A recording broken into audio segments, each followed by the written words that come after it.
Michael Jackson stood at the podium, and what he saw in the audience was about to stop him mid-sentence. A 9-year-old boy crying. Alone. But wait a minute. This was the Grammy Awards. How did an orphan even get in here? The 24th of February, 1993. Los Angeles Shrine Auditorium. Michael Jackson had just won the Legend Award. 40 million people watching live. He was about to give the most important speech of his career. But that wasn't even the shocking part. The real story had started 3 months ago, and nobody knew the truth. Let me tell you. November 1992, David Chen was 9 years old. His mother had died from cancer 8 weeks earlier. His father, killed in a workplace accident when David was 3. No family in America, no relatives, foster care system. The social worker had tried to be gentle. Group home placement, temporary housing, standard procedure. But David knew what temporary meant. He'd heard the older kids talking. Temporary meant years. Temporary meant forgotten. That first night at the group home, David couldn't sleep. 17 other kids in the facility, bunk beds, thin blankets, cold floors. He sat in the bathroom at 2 a.m. and cried. Everything his mother owned fit in one shoebox. Her wedding ring, a photograph, her favorite scarf. Someone had already stolen the scarf. One of the staff members, Miss Patricia Rodriguez, found him at 2:30 a.m. She'd been working at the home for 6 years. She'd seen hundreds of kids. But something about David broke her heart differently. The way he apologized for crying. The way he asked permission to miss his mother. Here is the thing. Patricia couldn't help, not really. 19 kids in that home, not enough beds, not enough food, not enough staff, not enough anything. 3 weeks later, December 1992, Patricia was working the night shift when something strange happened. A black car pulled up, tinted windows. No license plate visible in the front. A man knocked on the door. Baseball cap pulled low. Sunglasses at midnight. Patricia approached the door cautiously. The neighborhood wasn't safe. Strange visitors meant trouble. The man held up an envelope, thick white. His hands were shaking slightly. Patricia opened the door a crack. Chain lock still on. The man spoke quietly, almost a whisper. He wanted to make a donation for the kids. For Christmas. Patricia explained that donations needed to go through the main office during business hours with receipts. There were procedures. The man pushed the envelope through the gap. Then he turned and walked away. Fast, almost running. Patricia stood there, envelope in hand, still warm. She opened it. Her knees went weak. $25,000. Cash. $100 bills. New. Sequential serial numbers. Patricia ran outside. The car was already gone. No trace, no sound, nothing. The next morning, Patricia told her supervisor. They counted the money 3 times. They called the police. Drug money, stolen. Should they return it? The police investigated. Clean bills. No reported theft, no criminal activity, legitimate currency. Someone just wanted to help. Anonymous, untraceable. With that money, the group home bought new beds, winter coats for every kid, Christmas presents, real presents. Not donations from the church basement. And something special. Patricia had an idea, educational opportunities, cultural experiences. The kids needed to see that the world was bigger than 4 walls and government assistance. She bought 12 tickets to the Grammy Awards rehearsal. The kids could see the auditorium, watch the setup, experience something magical. David was one of the 12 chosen. January 1993, David had never been anywhere like this. The Shrine Auditorium was massive. Golden lights, red velvet seats, a stage that looked like a dream. The other kids were excited, running around, pointing, laughing. David sat quietly. He was thinking about his mother. She used to play Michael Jackson songs in their small apartment. Billie Jean, Thriller, Beat It. She would dance around the kitchen, spinning, smiling, making David laugh. No, she was gone. And David was nobody. Just another foster kid, another statistic. Fast forward to the 24th of February, Grammy Night. The group home kids were in the upper section, free seats. Patricia had called in every favor she had. The kids sat quietly. They knew this was a privilege. David watched Michael Jackson perform. The man moved like water. Like magic. The entire auditorium was screaming.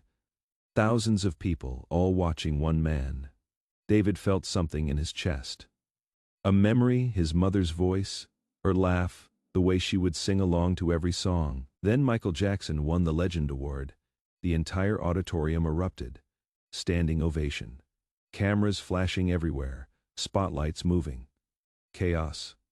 Michael walked to the podium. The applause went on for 2 minutes. Finally, it quieted down. Michael was about to speak. And at that exact moment, David broke. He couldn't hold it anymore. The grief, the loneliness, the absolute terror of being alone in the world.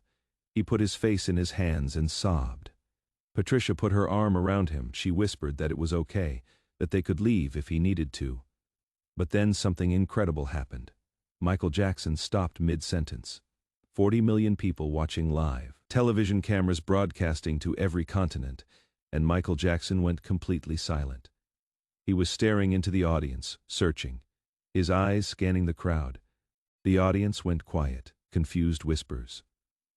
What was happening? Was this part of the show? Michael pointed, straight up, to the upper section. He spoke into the microphone, clear, firm. The young man in the back, in the blue jacket. David looked up, tears streaming down his face. Michael Jackson was pointing directly at him. Security guards started moving. The producers in the control room were panicking. This wasn't in the script. This wasn't planned. Michael spoke again. Bring him down here, please. The audience was stunned. Complete silence. 40 million people watching. Nobody knew what was happening. Patricia looked at David. Her eyes were wide. She nodded. He needed to go. David stood up. His legs were shaking. He walked down the aisle. Every eye in the auditorium watching, cameras following.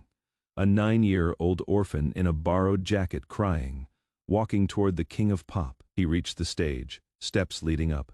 Security guards helping him. Michael Jackson got down on one knee, face to face with David. The microphone was still on. Everyone could hear. Michael asked David his name. David could barely speak. His voice cracked. Michael asked why he was crying. David couldn't answer. He just shook his head, tears everywhere. Michael Jackson pulled David close. He whispered something in his ear. The microphone didn't catch it. The 40 million people didn't hear it. But David heard. His eyes went wide. His breathing changed. Something shifted in his face. Michael stood up, still holding David's hand. He turned to face the audience. Michael spoke. His voice was different, softer, more vulnerable than anyone had ever heard.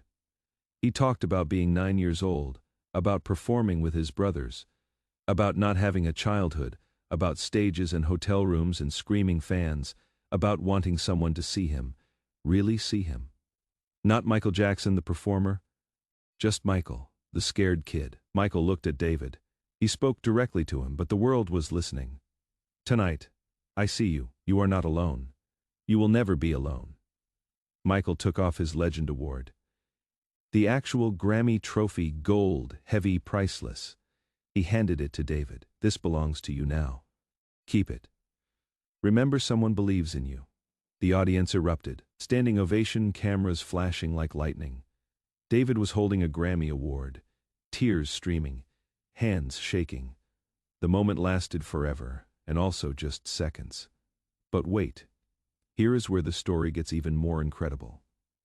After the show, Patricia tried to find Michael Jackson, to thank him, to return the Grammy. That award belonged to Michael. It was his legacy. Security stopped her.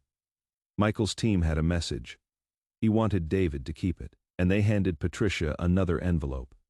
Patricia opened it in her car, hands shaking. A letter and a check. The letter was typed. No signature. It explained everything. Full scholarship for David, housing assistance, education costs, medical care, everything he needed until he turned 18. The check was for $300,000. Patricia almost fainted. She read it again and again. $300,000. She called the social worker the next day, hands still shaking, voice breaking. The social worker confirmed it. A trust fund had been established, completely legal. completely anonymous. Lawyers handled everything. Someone was watching over David, someone with resources, someone who cared. David was moved out of the group home within a week, placed with a foster family. A good one, stable, loving professional people. Private school, music lessons, therapy sessions, everything he needed to heal, everything he needed to grow. Patricia visited him every month. She would ask who the donor was. David would just smile. He said it was an angel, someone who understood. Years passed. 1994, 1995, 1996, 1997. David grew up, graduated high school with honors, got accepted to Berklee College of Music, full scholarship, everything paid for. He studied music production, sound engineering, the business side of the industry. Every year on Grammy Night, David would look at the Legend Award sitting on his shelf, and he would wonder, why me? What made Michael choose me? The 25th of June. David was 25 years old, working at a recording studio in New York, producing tracks for independent artists, building a career. He was in a mixing session when his phone started buzzing. Text messages. Dozens. Then hundreds. News alerts everywhere. Michael Jackson dead at 50. David froze. The room went silent. He excused himself, walked outside. Saturday on the curb. The Legend Award was at his apartment. He went home, took it down from the shelf, held it, and cried. That night, David posted something on social media. A photograph of the Grammy and a caption. In 1993, Michael Jackson stopped the Grammy Awards for me. I was a crying, 9-year-old orphan. Nobody important, nobody famous, just a kid who missed his mother. He whispered something in my ear that night. I never told anyone what he said, but now I think the world deserves to know, he said. I was you once alone, scared, invisible, and someone saved me with kindness. Now I am saving you one day. You'll save someone else. Pass it on. The post went viral. 500,000 shares in 3 hours, 2 million by midnight, 10 million by morning, and then something happened that nobody expected. People started responding, hundreds of people. Then thousands, messages from all over the world, stories nobody had ever heard. Michael Jackson paid my hospital bills, $45,000. I was 11. I never knew how to thank him. He bought my family a house. Anonymous donor. We found out years later through the lawyers. It was Michael. He funded my sister's cancer treatment, 2 years.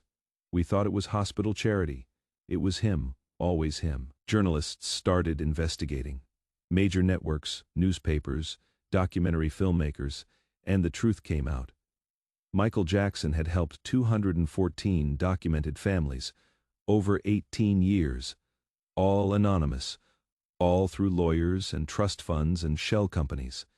One of his lawyers finally spoke anonymously. To protect attorney, client privilege. Michael had a rule. Never tell them it is me. Never make it public. Just help them. Let them think it is an angel. Let them believe in goodness. CNN did a 6-hour special, The Secret Life of Michael Jackson. Oprah came out of retirement for one episode. The man behind the legend, David, was invited to speak. Every major network, every podcast, every platform.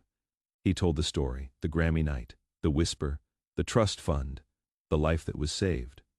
Reporters asked why he never told anyone sooner. David explained, that is not what Michael wanted. The help needed to be real, not for publicity, not for image repair, just real, just human. But now Michael was gone, and the world needed to know. The real Michael Jackson wasn't the tabloids, wasn't the headlines, wasn't the controversies. He was the man who saw a crying kid in an audience of thousands and stopped everything. Everything to help. 4 months later, the Michael Jackson estate announced a new foundation. See Me Foundation, for children who need to be seen. David was appointed executive director. On opening day, David gave a speech. The Legend Award was in a glass case behind him, under a spotlight. 16 years ago, a man stopped the world for me. Literally 40 million people watching, and he chose to see me, one orphan kid. Nobody special, just me. David's voice cracked. The room was silent. He taught me that real help is quiet. Real kindness doesn't need cameras. Real love doesn't ask for anything back. Michael Jackson saved my life. Not just with money, with attention, with dignity, with a whisper that said, "You matter today." The See Me Foundation has helped over 3,000 children, full scholarships, foster care reform, mental health programs, music education. And in every office, there is a photograph. Michael Jackson kneeling down, face to face with a 9-year-old boy. Both of them crying. The caption says, "He stopped everything to see one child." Pass it on. If this story moved you, hit that like button and subscribe to the channel. Share this with someone who needs to remember that one moment of attention can change a life forever. Have you ever stopped everything for someone else? Tell us in the comments below, and turn on notifications, because we bring you more incredible true stories every week.